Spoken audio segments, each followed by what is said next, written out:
Starting off with the top story at this hour, the European Union has agreed a delay to the Brexit process, postponing Brexit beyond 29 March. After hours of negotiations that stretched late into the night in Brussels, the EU rejected May's proposal for a Brexit delay and imposed their own two-part timetable. According to the latest plan, the UK will be offered a delay until 22nd May if MPs approve the withdrawal deal negotiated with the EU next week.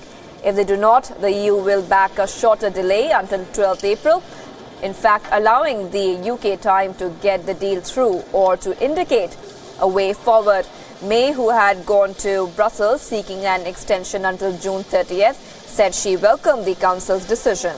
She said that she would return to the UK, where she would make every effort to ensure that we are able to leave with a deal and move our country forward.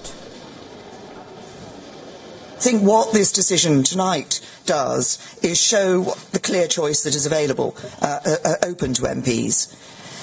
Getting the deal through next week in a meaningful vote means that we can have that extension to the 22nd of May, get our legislation through, deliver on the referendum, leave the European Union and do it in an orderly manner.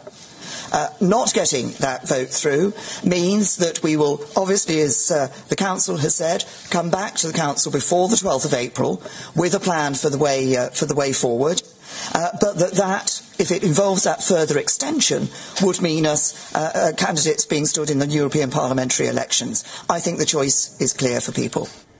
And following that agreement, European Council President Donald Tusk said that all Brexit options were still open for Britain until April 12th. In the first scenario, that is, if the withdrawal agreement is passed by the House of Commons next week, the European Council agrees to an extension until the 22nd of May. In the second scenario, that is, if the withdrawal agreement is not approved by the House of Commons next week, the European Council agrees to an extension until the 20th of April, 12th of April, while expecting the UK to indicate a way forward. What this means in practice is that until that date, all options will remain open, and the cliff edge dates will be delayed.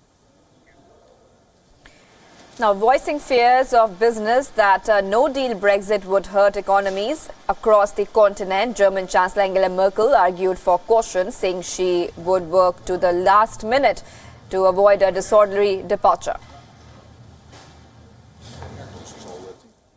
Das war eine sehr ehrliche, wichtige Diskussion heute und wir sind auf alle Szenarien vorbereitet. Wir wünschen uns nach wie vor, dass es einen geordneten Austritt Großbritanniens aus der Europäischen Union gibt. Aber wir müssen uns auch auf andere Möglichkeiten vorbereiten, damit sie für die Menschen in Europa akzeptabel sind. Nous avons voulu apporter des réponses claires qui soient compatibles avec notre propre agenda. Mais maintenant, il appartient aux Britanniques de lever les ambiguïtés qui sont les leurs. Nous n'en avons pas. Nous avons donné deux dates très claires. Now, discussions ran late into the evening on Thursday amid reports of disagreement between the 27 other EU leaders about the details.